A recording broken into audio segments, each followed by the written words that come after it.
Well, good afternoon, everyone. This is Brian Sukup, Vice President of Government and Public Affairs for the American Society of Interior Designers, and I'm joined by Emily Kelly, IIDA's Government Affairs Staff Leader. Welcome to the final installment in a series of 6 jointly hosted ASID and IIDA advocacy trainings. ASID and IIDA believe that all interior designers, ASID, IIDA, and unaffiliated, must work together to present a strong, unified front to advance and defend the profession in the legislative and regulatory arena. As a result, ASID and IIDA are committed to providing you with tools to effectively advocate for the profession. Today's webinar is led by Andrew Goldberg from Agora. Andrew is a seasoned government affairs professional with years of experience leading government affairs initiatives in the design and built environment industries. Before we begin, this is an important reminder that participants will be eligible for continuing education credit from IDCEC. This course is not eligible for HSW credit.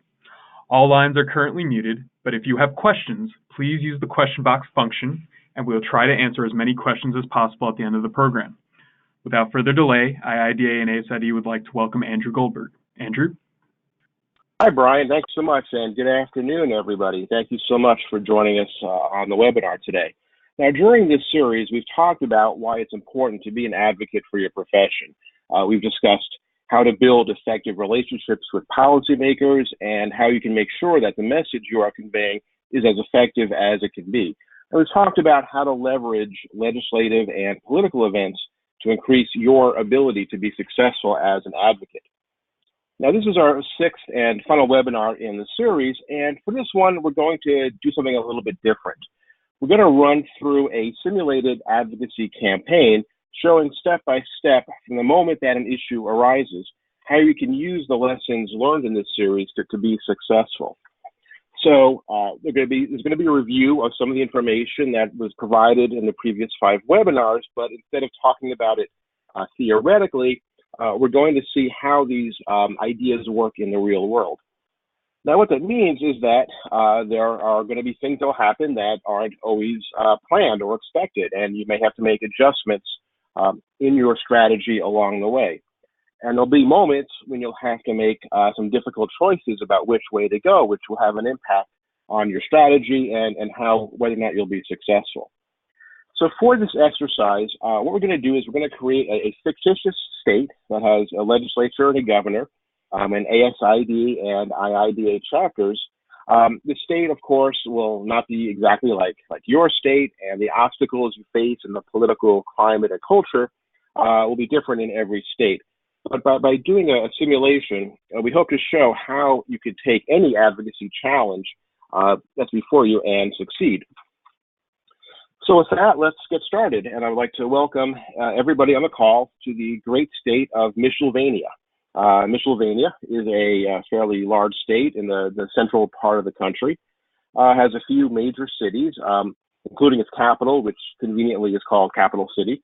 It has suburban areas, rural areas. Politically, it's a swing state. Neither party has a real solid control on the state. Now, in Capital City, of course, there is a legislature, an upper body, a Senate, a lower body, the House, and of course, the governor. And right now in Pennsylvania, Democrats control the legislature. They have a small majority of seats, but they have the majority. So the Speaker of the State House and the leader of the State Senate and the chairman of the committees are all Democrats. The governor is a Republican. And of course, ASID and IIDA both have, fairly active chapters that are headquartered in Capital City. Now, Pennsylvania's economy has been fairly strong for the past 5 to 6 years or so. But in recent years, it's weakened a little bit. And as a result, that's reduced tax revenue coming into the state government. Pennsylvania, like many states, has a balanced budget requirement, meaning the legislature and the governor have to pass a balanced budget every year. And because tax revenues are down, there's talk that the state is going to have to find a way to maybe perhaps raise revenue, raise taxes in some way. What that means is there'll probably be a tax package, some kind of tax bill coming through the legislature in this session that may raise taxes on different groups. And as the session starts on January 2nd, there's a lot of talk in the Capitol, a lot of buzz about what will actually be in that tax bill and who it will impact. Well, then on the morning of January 3rd, the ASID contract lobbyist reports back that the chairman of the House Revenue Committee, which handles tax policy, is considering adding to his tax plan a sales tax on professional services. This would be a tax on any services provided by certain kind of professionals, including interior designers, and it would equal about 7%, which is the current state sales tax on goods. Now, even worse, the IIDA contract lobbyist has heard that the governor, even though he generally opposes tax increases, he might sign this bill into law if it passes, even if it includes a sales tax on professional services, because they have to balance the budget. Now, I don't have to tell you that a professional sales tax would be very harmful to interior designers in the state. Currently, around the country, less than 5 states, I believe, tax interior design services not related to the sale of tangible personal property. And actually, none of the states that border Pennsylvania have one. So if that tax goes through and goes into law, it would really create a competitive disadvantage for interior designers in Pennsylvania compared to those in neighboring states. So this is a big deal. This could really harm the profession. So what do? If you're ASID and IIDA and the head of advocacy, how do you react to this? Well, the first thing I would say to do is don't panic. If you have a good strategy, you can stop this, and you can actually prevent this sales tax from becoming law. What you need essentially is an advocacy campaign. And I'll say that in this world of government relations and politics, we often talk about campaigns. We often mean an election campaign, a political campaign, helping somebody run for office and be elected. We also talk about campaigns in the context of legislation. An advocacy campaign is one in which you work in a fairly short period of time to build support for your position, using various tools to get the legislature and the governor to support your position. And that's what you have to create. You have to create a campaign to stop the sales tax. Now, every campaign has 3 important elements to it.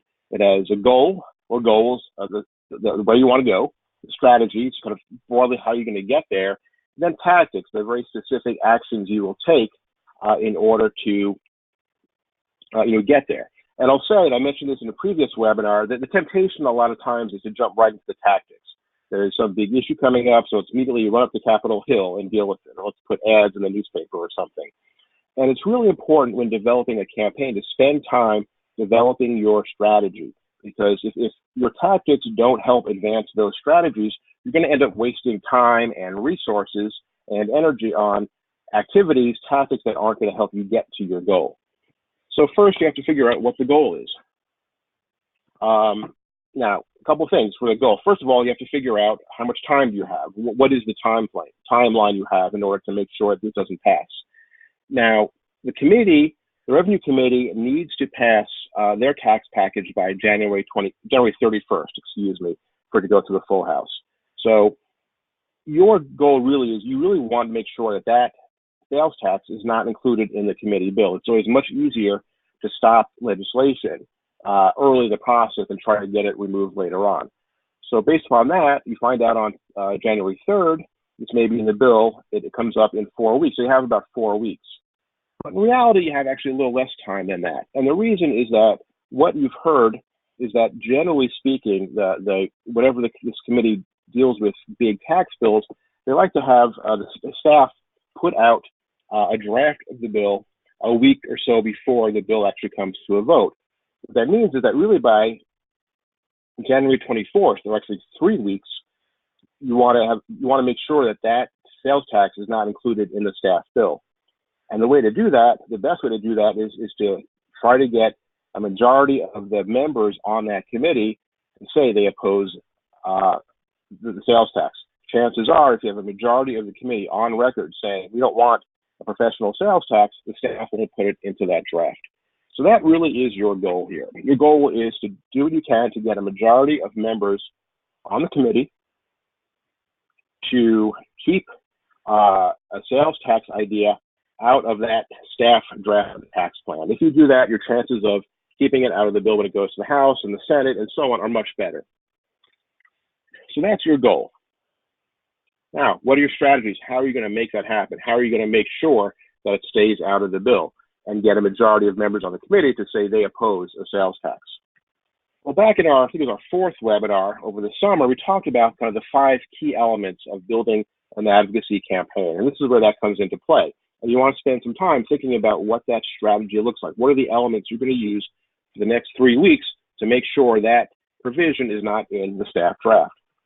As I said, there are 5 elements to any legislative campaign. The first big ones are first the policy, what it is you're actually trying to get done. The legislative, which means who do you have to actually convince to take your side. And then the grassroots and grass tops, which is getting the citizens, the general public or people, everyday citizens to convince their legislators to take that position. Communications, which is about making sure that the message you are sending, why this policy is important, making sure that gets out and is heard by the right people. And last, coalitions. It's working with other organizations or groups that have the same view, working together to help increase your influence and make sure that what it is gets done. So I'm going to go through all 5 quickly and talk about how it applies in this specific situation. So first and foremost, policy. We're talking about what your campaign goals are, your policy. There are really 4 main questions. What is it you're advocating for or against? Why? Why is that your position? How will you advance this position in the legislature? You want to pass a bill, approve an amendment, and also when will the legislature act? What is your time frame? Now, in this case, we've already covered 3 of those, right? We know what we're advocating for. We're advocating, or against, rather. We're advocating against the sales tax. We talked about how do you make sure this position succeeds. You want to keep it out of the staff draft. And when will the legislature act? We said you want to do that in 3 weeks by the end of January. So that leaves with the second key part, which is why do you have this position? Why is it that interior designers are opposed to this? Now, obviously, you don't have to be a rocket scientist to recognize that, of course, interior designers would be against a sales tax on interior design. Nobody wants to have their own profession or their own business taxed. But that's probably not enough of a message to go up there and say, I'm an interior designer, I don't want a tax on my services. A good message really has to resonate with people who are outside the profession. It has to be, as we talked about, a good message has to be concise. It has to have a clear purpose, the problem, the solution. It has to be targeted to the audience. It has to convey passion and be in plain English, and it has to have a call to action. You have to be able to say, oppose a professional sales tax, and here's why. And as we also covered in some of the previous webinars, a good message follows what is the Aristotle's theory that every message has to have, ethos, which means credibility, pathos, an appeal to sort of emotion or passion, and as well as logos, logic, facts, and figures. So you have to develop your rationale to bring to the legislature of why you think the sales tax is a bad idea.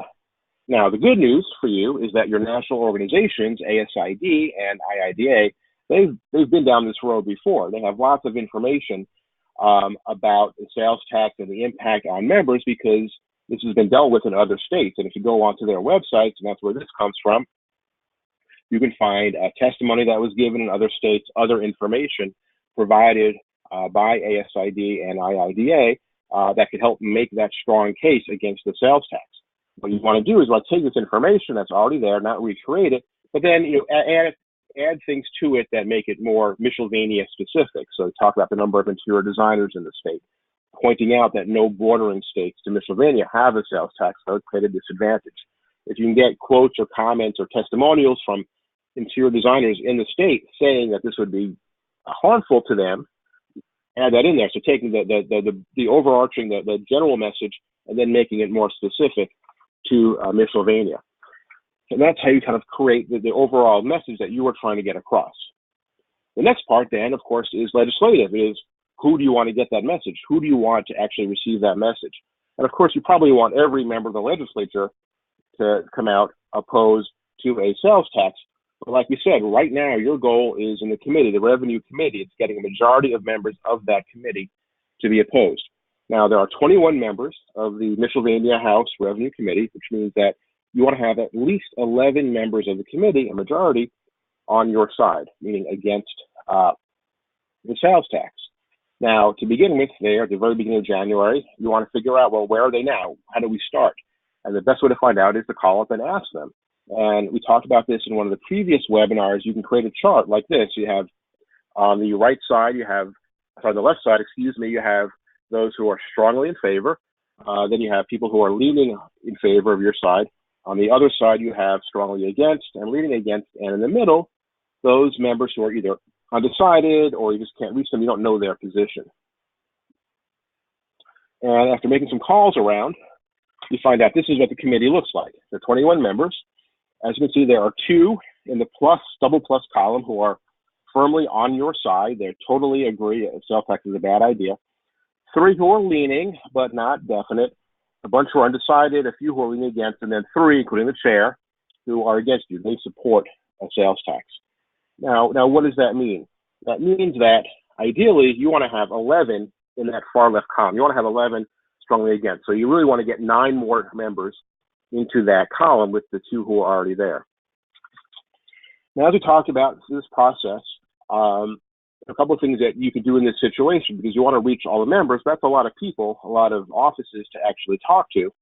So the first thing you can do is put aside those whose position is pretty firm. If they're strongly with you or strongly against you, you don't want to spend a lot of time talking to them. You want to focus on those in the middle, those who are leaning for or against or are undecided.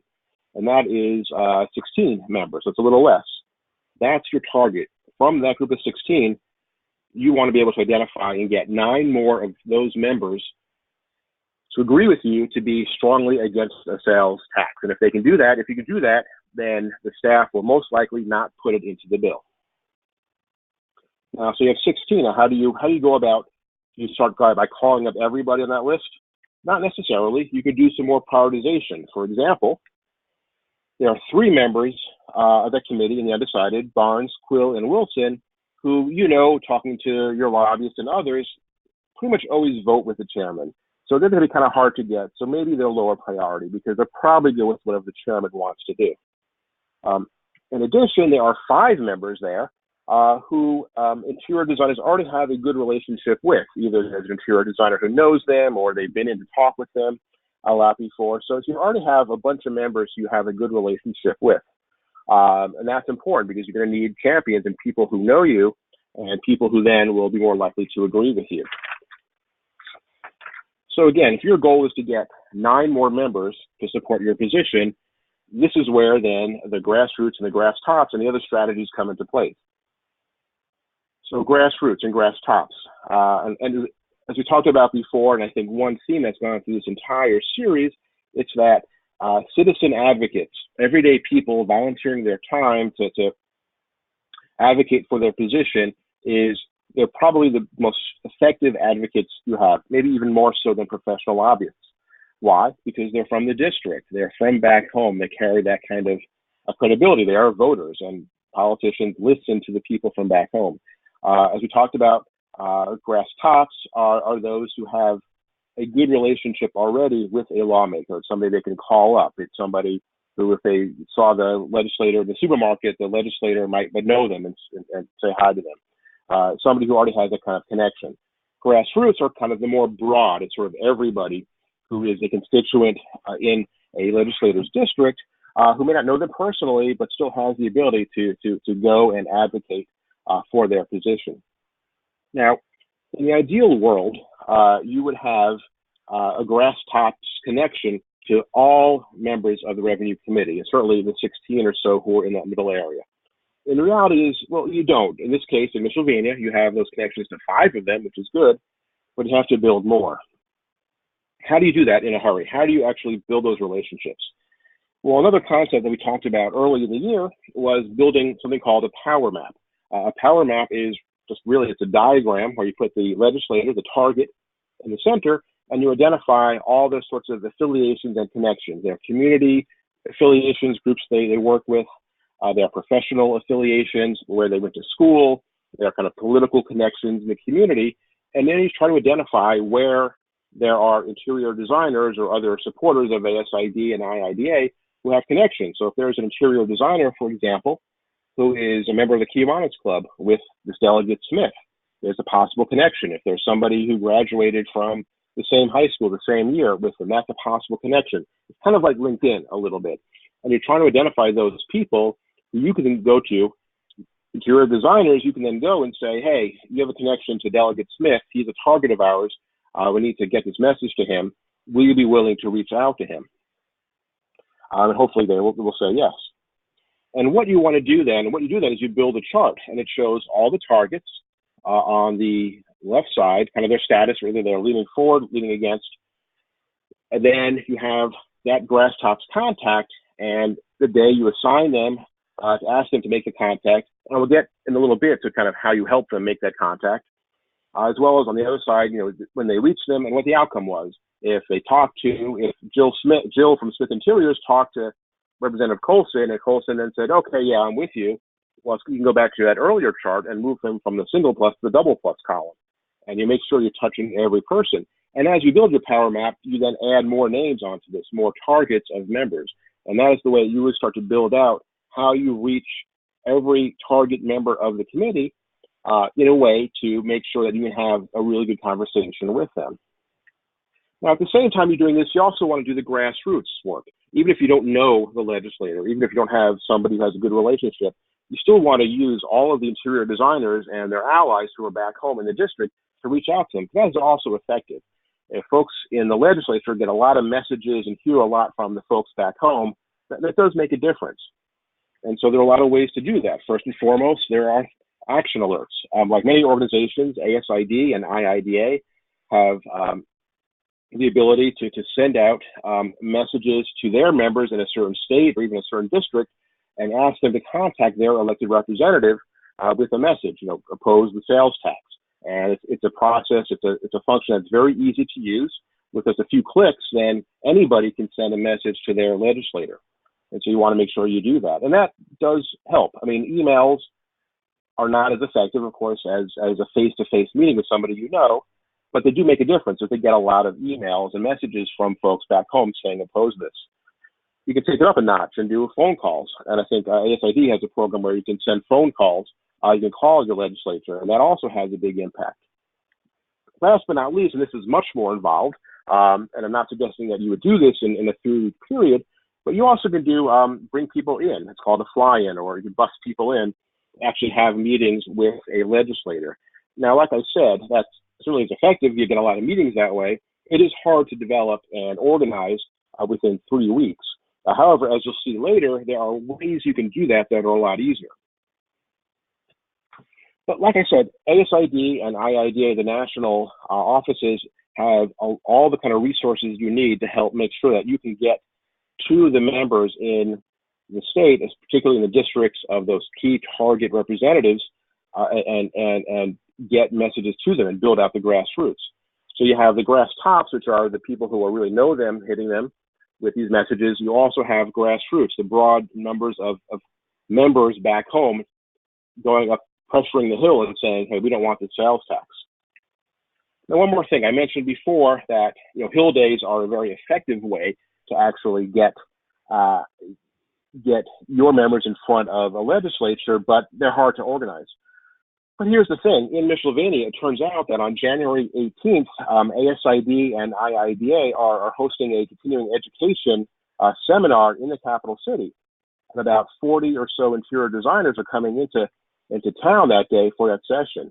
Why not see if you can get those members already in town to stay maybe a little bit longer or come in a little bit earlier and actually go up to the Hill and talk to their elected representatives.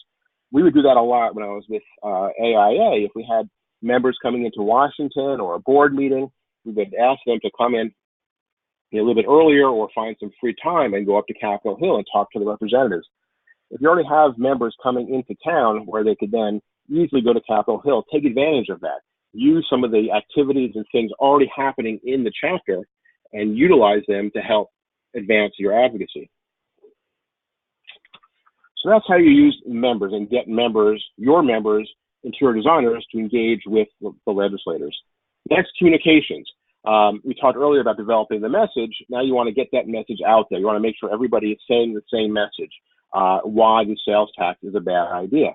And in advocacy, there are a few kind of basic kinds of documents content that you want to be using all the time and develop for this campaign. First and foremost is an issue brief, and that's kind of the basic currency of advocacy. An issue brief is a one-page, at most two-page document that gives a narrative about why you have a certain position and makes the ask. It says on there, oppose a sales tax. It's something that you can leave and bring to a legislator and leave with them that summarizes the issue. You can also, of course, post it online, share it with social media and everything else, but it really kind of captures in a short way, the story you are trying to send. Next are talking points. Talking points is a document that it's a set of bulleted statements that you can use and share with your advocates so that when they go talk to their legislators, they have handy kind of the key points they want to make. Talking points are not a script. You don't want your members meeting with the legislator and then reading from a piece of paper. You want them talking in their own words, but talking points help remind them of the key points you want to make and make sure the message they're sending aligns with everything else you're doing, the issue brief and everything else. You also may want to do a press release, a press statement, get it out to the media. You can also send it up to people on the Hill as well. That once again, it reinforces those kinds of messages. Once you develop the issue brief and the talking points and the press release, you really have a pretty good basis for the kinds of information that you need to share with your grassroots advocates, your grass tops people when they go talk to members, and when you go up to the Hill as well. Now, those are kind of the materials you use. What are the sort of the channels you use to get out that communications? One, of course, is talking to the press, talking to the media. Are there reporters who cover the Capitol? Have there been stories in any of the big papers in the capital city or other cities about the tax debate? You find out who the reporter is and send them a message. Send them the press release. Let them know what's going on. They might not print it necessarily, but they now know that you are a potential source to talk to about the bill. And this helps create more awareness around what the legislature is doing. You can use social media. It's a very effective tool. There are a lot of legislators are on social media. A lot of interior designers are on social media. And by posting things on Twitter and Facebook and even Instagram, and tagging if you can some of the legislators, you can get some messages out there. You can create a hashtag related to the campaign that your members can use. It not only helps you get in touch or communicate more with legislators, it helps you communicate back with other interior designers in the state so they know what's going on and get involved. And last but not least, there are newspapers. All newspapers run op-eds, editorials, letters to the editor. You can develop a template op-ed, or the ASID and IIDA staff can help you, that you can then encourage a member or members to put in the paper, in their local paper. And it's in the paper, which usually is online, and you can also put that out also with social media. Now, none of these kinds of communications tactics alone will probably influence a member of the legislature. That still take that grassroots and grass tops. But by creating more volume, adding to the volume of stories and attention and media around this issue and making that case of why the sales tax is a bad idea, that helps. It helps make sure that people in the capital city know what's going on and that there's opposition to this idea. It helps the members, your interior designer members back in the district, also know what's going on and help them get involved. Now, there's one more thing that you can do. You can, as I said before, part of the message is the pathos, the sort of emotional connection, the stories from members and how it hurt them, but also having good data is helpful. Now, in 3 weeks, you probably can't do a whole big, economic study on the impact of interior design sales tax, but you could do something like a survey. Send out a survey, even on SurveyMonkey or Google Docs, to your members, asking, what would the impact be if the sales tax passes? And when you get the results back, you can then turn that into a survey. You can put that on your website. You can publish it. You can send out a press release about that. You can utilize social media about it. All these ways that you can then use that data to help further the argument that you are making by providing this kind of new content, this new information that wasn't available before at a relatively low cost. And last but not least, the fifth element of the strategy is coalitions. And coalitions are a very effective way to get more people on your side. Now, remember, this sales tax proposal doesn't just affect interior designers. It'll affect architects and engineers and landscape architects and accountants and other professions. All those groups are going to want to fight it as well. If you join together in a coalition, that's very helpful. It increases your power. You have more people now talking and sharing the same message. It also helps you fill gaps. Let's say one of those target members on the revenue committee is somebody you just can't get in front of. You just can't find a connection.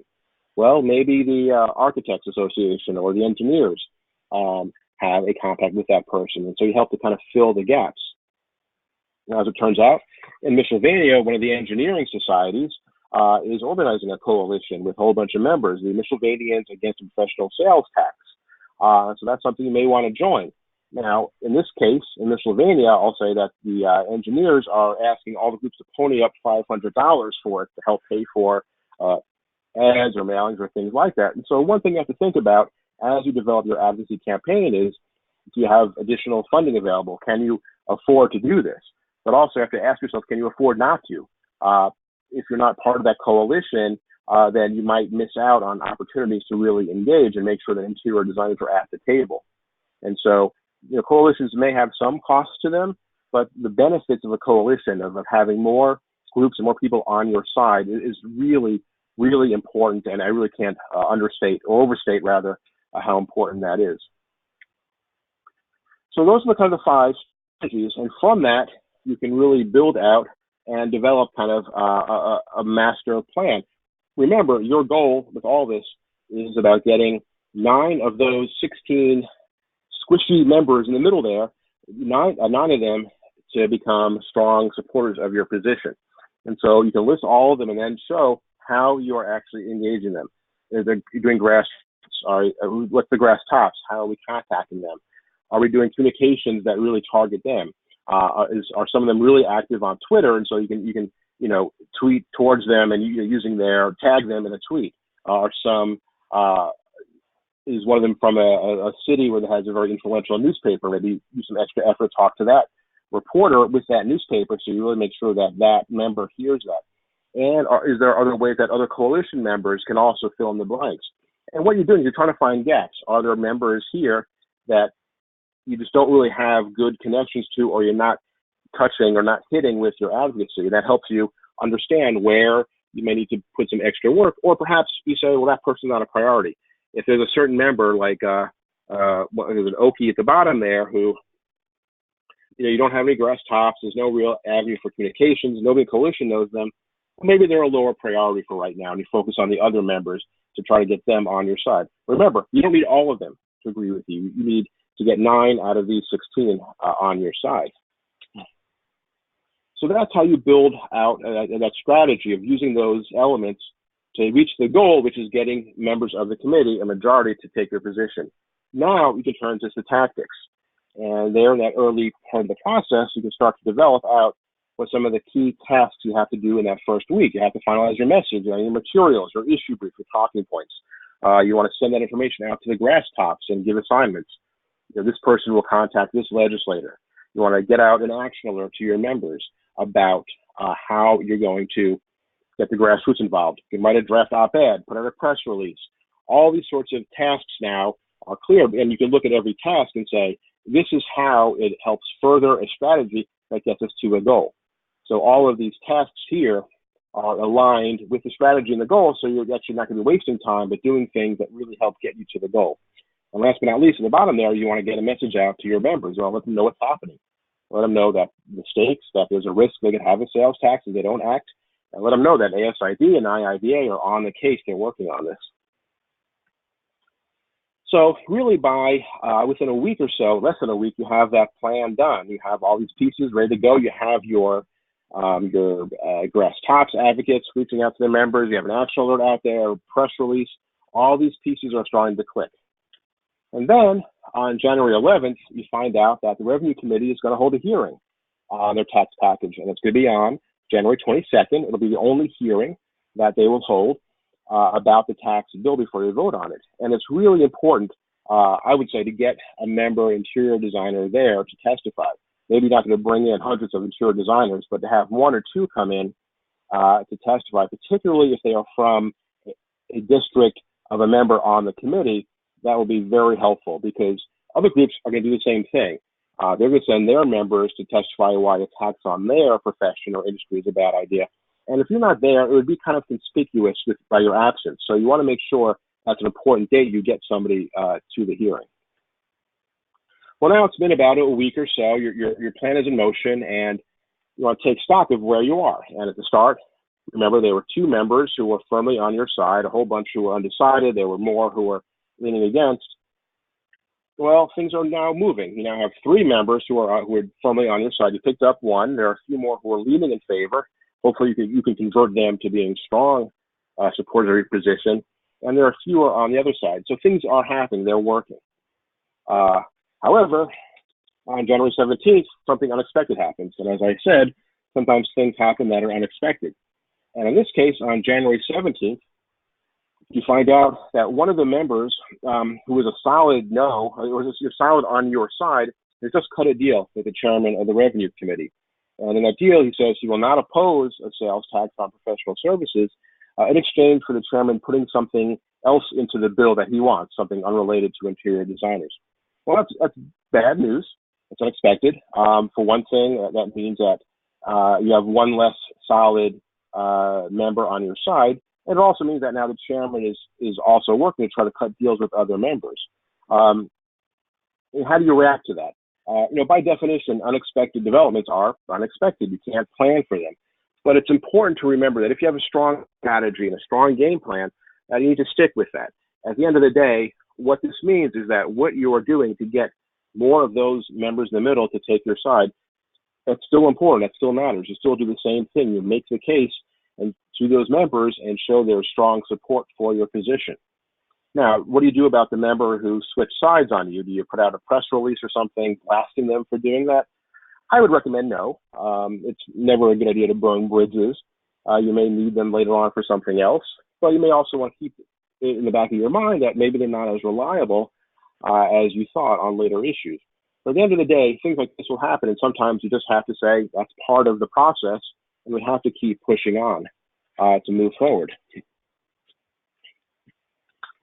Now, next day is January 18th, and as you may recall, there's going to be a continuing education seminar there in the capital city, and about 40 or so interior designers coming into town, and you're able to get a bunch of them, most of them, up to the Hill to meet with their members. In fact, 2 of them come from the district of one of those undecided Revenue Committee members, and they actually convince her to agree with you. So you actually help move somebody over. You didn't do a whole big hill fly-in, but because you had members in town, they were able to be effective. And now, after all that, losing a member, gaining a member, here's how things look on January 18th. You have now 4 on your side, so you're moving up. Again, you have 9 total who are leaning in your position. There are fewer who are against you, and that's really what you want to do is you want to start moving as many members as you can from the right side of the chart to the left side onto your side. So things are working. They are happening. Now, the next day, the next big thing is on January 22nd, which is the committee hearing in the Revenue Committee about the tax bill. You were able to get a couple of members to come into town, testify. You help prepare testimony thanks to the help of the ASID and IIDA trackers. Those 2 members who testified both are in districts of members of the committee, and so you're able to arrange them to meet one-on-one with their representatives after the hearing so they can kind of continue to press the case. Things look pretty good, right? Well, there's another unexpected development, because that's what happens sometimes. And this one is this. The morning of the hearing, you found out that the Pennsylvania Association of Big and Personal Home Improvement Stores has written to every member of the committee supporting a tax on design and construction services provided by design professionals. And they make the case in their letter. What they say is that interior designers tend to work for wealthy clients. Interior designers are very well paid, and therefore they should have to shoulder some more of the tax burden. Now, we all know that's not accurate, it's not fair, it's not a correct assessment, but that's what the group said. They put a message out to the committee that says you should put a tax on interior designers. Okay, that's a problem. How do you deal with it? Now, again, do you abandon your entire strategy? No, but perhaps you need to adjust your messaging and making the argument reinforce the argument that interior designers are small business people. They're maybe one or two person firms, sole practitioners, talk about how they work with people of all income levels, how interior designers are not necessarily the wealthiest people in the world, and how they are small business people who need the support of the legislature to help them. So you want to reinforce messages to rebut what this association said, and you want to get those points to members of the committee. You want to share them with your champions on the Hill, people who are already on your side, so they can push back against them. You also probably want to maybe you want to amend the testimony of the members before the hearing. So you want to make some adjustments to your message based upon that, but you don't want to abandon your entire strategy. Fundamentally, you're still doing the same thing, engaging with the members on the committee to make sure they are on your side. Something else you can do. Remember that survey you did a few weeks ago? It showed 75% of interior designers in Pennsylvania would have to cut jobs if it passes. Release it again. Now, you might think, why should we release it again? It's already out there. It's not new news. Well, here's the thing. You know that, but policymakers and the media are so inundated by materials and information all the time, they might not remember getting it a couple of weeks ago. Put it out again. Use it to reinforce your message that interior designers are job creators, which is very important for every community in the state, and putting a sales tax on them would be, contrary to what this big association said, it would be a bad idea. Well, so now it's January 23rd. The day after the hearing went well. You actually got a couple of members to move on your side. And that day, you get a call from the chairman's staff, the top staff person for the committee. And they said they're starting to put together the draft of the tax bill. And they've heard there's some opposition to the sales tax, and they want to make a deal with you. They'll include sales tax, but instead of putting it at 7%, they'll only put it at 3.5%. And they say, would you be okay with that? Could you then come out and support the bill? So what do? Do you take this deal, or do you reject it? Well, the first thing you should do, of course, is contact the members of your coalition and find out if they get the same message, the same offer. It's not unheard of for people in the legislature that try to kind of put a wedge through opposition groups. You want to make sure that everybody heard the same message, and you want to make sure that if they did, nobody goes back to the chairman, to the committee, without talking first. You want to keep the coalition together.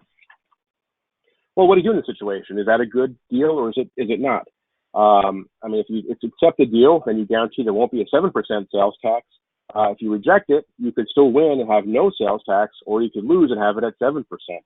A couple of observations I would make here. First of all, here's the good news. Committee staff wouldn't have come to you with this deal if they were confident that they had the votes to pass it at 7%. The fact that they are trying to make this deal shows they're a little scared. They know the opposition is working. So that's a good sign. It shows your advocacy is having an impact on the committee. The other point to think about is you have now a number of members of the committee who've come out strongly and said we oppose a sales tax at all, any sales tax. If you were now to come back and accept the deal, and you're at 3.5%, you kind of leave them out on a limb a little bit, right? Because they came out and said we're against any sales tax. If you now accept a smaller sales tax, they either have to kind of change their position, which no elected official wants to do, or they're going to be in this weird position of opposing something that the target of the tax is not against. So you have to think about these things and think about where the coalition is. And in this case, I will say you decide collectively not to take the deal. You say thanks, but no thanks. We're going to keep fighting because we believe there should be no tax whatsoever. So you push on. Well, the next day is January 24th. That's the day the staff draft is supposed to come out. And sure enough, at 3 p.m., the lobbyists get a copy of the initial staff draft of the tax bill, and they email it to you in a PDF form. This is it. You find out, did you succeed in keeping the sales tax out of the bill, or was all your work for naught if they put the sales tax into the bill? So you take out your phone and you click on the PDF and you read through the bill, and well, I hate to leave you hanging, but this is the end of the scenario. I'm not going to say what happens, and honestly, I don't know what happens. And I say this for a very specific reason. In advocacy, you can do everything right. You can have a great plan, a great strategy, do everything right, and you still sometimes you might lose. By the same token, sometimes you may have no strategy and do everything wrong and get lucky, although that's pretty rare. But at the end of the day, you can't fully control what the legislature does because you don't have a vote there. The legislators do. So you can make the best case and reach people and advocate, and sometimes that might not be enough. But here's the thing. All you really can do at the end of an advocacy campaign is say, did we do everything we possibly could to make our case and build support for our position? And if you did everything you could, then you've done your job. And like I said, more often than not, if you do that, you are going to be successful. Let's remember something also. No matter what is in that bill at the House committee, that's not the end of the process. It still has to go to the full House, and then it goes to the Senate Tax Committee and the full Senate and the governor. At any point, your fortunes could change. If the House committee leaves the sales tax out, it could get put in at a later point. If they put it in, it could get taken out at a later point. So you have to keep doing this process of building this campaign as it goes to the full House and the Senate and beyond. And even if, no matter whether you win or lose that year, things could start up again next year. If the sales tax was defeated, the chairman of the Revenue Committee could try to come back next year and push it. Or if it was included, you could try to get rid of it. ASID and IIDA, and Brian and Emily can attest to this, many times they'll spend years, a lot of time, fighting similar battles because certain issues do come up. And that's part of advocacy. People have the ability each year to propose changes in law, and you have to be prepared to keep fighting them. But what I can say from personal experience for many years is that if you develop your strategy, keep your eye on what the goal is, develop tactics that follow that strategy, be flexible with how you develop your strategy as things change, but keep your eye on the ball, you're going to succeed as an advocate far more often than you'll fail. And so I really want to end where I actually started the very first webinar back in February, and say something I said back then, which is that government advocacy, advocating to your elected officials, isn't just a right. It's a responsibility. It's as important as voting on election day. It's what keeps our democracy working. It's so important that our founders put it into the First Amendment of the Constitution. Right next to free speech and free religion is the right to nation government for the redress of grievances. That's how important it is that you do that. And remember, government policies will affect you and all interior designers, whether you're fighting, advocating, or not. So it's much better to be in the process and engaging on it. By engaging in that process, by being a good citizen of a democracy, you help to shape your profession's destiny. You help make the profession stronger. And honestly, it's fun. Engaging in advocacy and fighting for what you believe in is very fulfilling, and it's a lot of fun. And it's something that hopefully all of you will continue to do to help make sure that the profession can be as strong as it can be. So with that, I want to thank you so much, and I want to throw it back to Brian and Emily and see if there are any questions. Well, thank you, Andrew. We will now take questions until the top of the hour. The question and answer period will not be recorded, but please use your question box to ask questions. Due to time constraints, we will not be able to answer all questions, but Andrew, Emily, and I are always available by email. And Andrew, the first question I think Emily and I will likely take, and that is, what other resources do ASID and IIDA offer for advocacy? Emily, I'll take the first stab at it, and then please join in. Jointly, we offer several resources. Over the last few years, ASID and IIDA have been more frequently than not co-branding advocacy resources. So obviously, we all have the same position on practice rights, tax issues, and so forth. So we have been co-branding those. So you can find those, I know, on the ASID website. I know Emily has those as well. We have a new state advocacy plan, which is a series of 2 phases and 11 steps overall, which chapters should be looking at if they're interested in seriously pursuing advocacy, whether it's practice rights or anything else that might require the hiring of outside consulting services or lobbyists. So again, that's on our chapter resources part of our website, and Emily has access to that as well. We have a draft MOU, Memorandum of Understanding, that our chapters can use when doing joint advocacy between ASID and IIDA. If you're hosting legislators at a luncheon, or if you're doing a site visit or something, and you want to make sure you're dividing roles and responsibilities and financial commitment evenly, we have that as well. And Andrew mentioned our grassroots advocacy software, Phone to Action. We mentioned that at the end of every webinar. Text interior design to 52886. Again, that's interior design to 52886. And that way we can engage with you when an issue like this comes up. And we do need letters, emails, phone calls, and so forth. Also from ASID, we do have policy position statements on everything from tax to green building and other issues, so that interior designers can speak more articulately about the profession's position on those issues, as well as the impact interior designers have from a government advocacy standpoint. We have one-pagers, again, many co-branded with IIDA on a variety of different policy and political and advocacy issues. As Andrew mentioned, we do have testimonies, draft testimonies that have been used in other states on issues like tax, practice rights, and so forth. So if you're confused, don't know where to begin about how to talk about these issues or testify about these issues, we do have those issues. And lastly, ASID will be releasing probably in the next month a 30 or so page guide that's really soup to nuts, A to Z on advocacy and government affairs, what it is, how to do it, how to talk about it. And that'll be on our website, open to members of the profession regardless of affiliation. Emily, anything you want to add?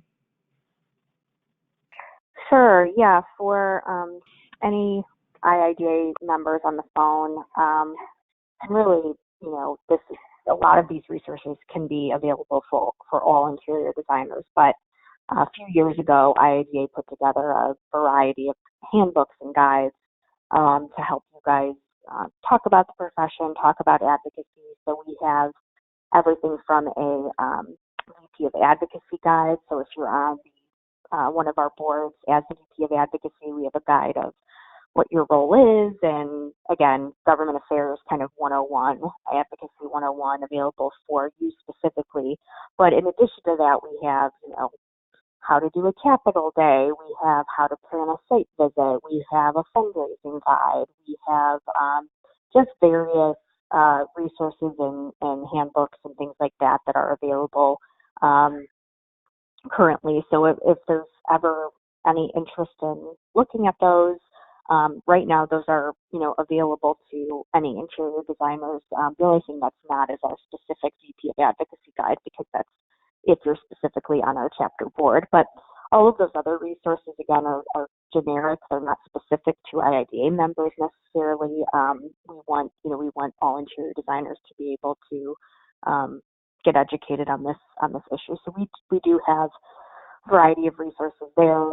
If you're ever interested in looking at any of those, just shoot me an email. I'm happy to share them with you. And then I think most of you are probably familiar with this, but the one other thing that IIDA had commissioned a few years ago was an economic impact study. So we have about a 25-page white paper that discusses the economic impact of interior design throughout the country and on every individual state. So we also have state sheets where it breaks down how many jobs the industry creates in that state, and then the trickle-down effects of like tax dollars and things like that. So how that contributes to the economy of the state, and this is a good resource to use when talking to legislators. We're planning on doing a refresh of that in 2020, so more to come on that next year. But we do have that information available, and that's another good resource, I think, when you're talking to legislators. So that's just some of the examples that we have. I think that's it, Brian. Thank you, Emily. Another question, Andrew, for you. Your presentation went from the perspective of knowing before the staff draft is released and going from trying to persuade the committee and the staff before a draft is released. But the question is, what if your first inkling that legislation will affect interior designers is from the actual introduction of a bill itself? How does your presentations change based on that? Well, what I'd say is I think the main way it would change is really I think the time frame would shrink, and I think this is really why doing advocacy kind of year round is so important, because having good relationships with all of the key members of the legislature, having engaged them, having met with them, talked to them about who interior designers are and what they do, so that when the big issue comes up, you're able to reach out fairly quickly and say this is a problem is more helpful. And that's a good point. I said in this that 3 weeks, it sounds like a short period of time to do a campaign. There may be times when you have 24 hours, or in an extreme case, or a few days. Ultimately, I think the general strategy is somewhat similar. The goal is similar, is that you want to get support of as many members as you can for your position. There's certain tactics that probably won't work within that time frame. Part of it also then is also understanding, having in the back of your mind, well, what would be a good compromise? What would be if something is moving quickly that is detrimental to interior designers, are there ways to fix it? In the case of a sales tax, that's somewhat binary. You don't want a tax, but if it's something involving a title, a practice bill, or something else, or a building code, there may be small tweaks that can make it better. And if you have to go to the sponsor or the key folks on the committee and say, there's some problems with this, but if you just make this small change, it's okay. You may be able to do that. So ultimately, the strategy of advocacy is going to be the same no matter what. The goals are the same. You may have less time, but that's why it's really important to have those relationships early on as much as you can, so that when something happens very quickly, you're in a better position to reach out to members and get your point across. Well, thank you, Andrew. We are almost at the top of the hour. There are several other questions I came across. Again, if you have other questions that weren't answered, please feel free to contact Emily, Andrew, or myself offline. We're happy to follow up. But we are at the top of the hour, so we'll conclude today's session. We look forward to hosting all of you next month in late January, hopefully, for the ASID National Codes and Standards Committee and our public policy webinar that will happen in late January. Joint Committee Chair Tracy Fillmore, NCIDQ, ASID CAPS Green AP RID from Florida, and the members of the ASID Codes and Standards Committee to learn more about its mission, work to date, upcoming initiatives, vision for the future, and how you can influence the next generation of construction, design, and professional codes and standards. Again, that'll be next month, late January, for the ASID Public Policy webinar. All members, all interior designers, regardless of affiliation, are welcome to join and listen to that. So be on the lookout for more information on that. We hope you enjoyed today's session and that you'll tell your colleagues and chapter members about these webinars. And always remember, for up-to-the-minute advocacy updates, join our Phone to Actions alert system by texting the term interior design to the number 52886. Again, that's interior design to the number 52886. And again, I'd just like to thank Andrew Goldberg for 6 wonderful, fantastic webinars. Really imparted a lot of great knowledge. These will live on both of our websites, I know, and hopefully our members, our chapters will be using these long into the future. So great thanks to you, Andrew. You did a fantastic job. We appreciate it. Well, thanks to you guys and all of you volunteers, people who do this. We get paid to do this, as volunteers who help to advocate. That's the work you do is so important, so critical, and I hope you keep doing that. Thanks a lot, everybody. Thank you, Andrew, and have a great day.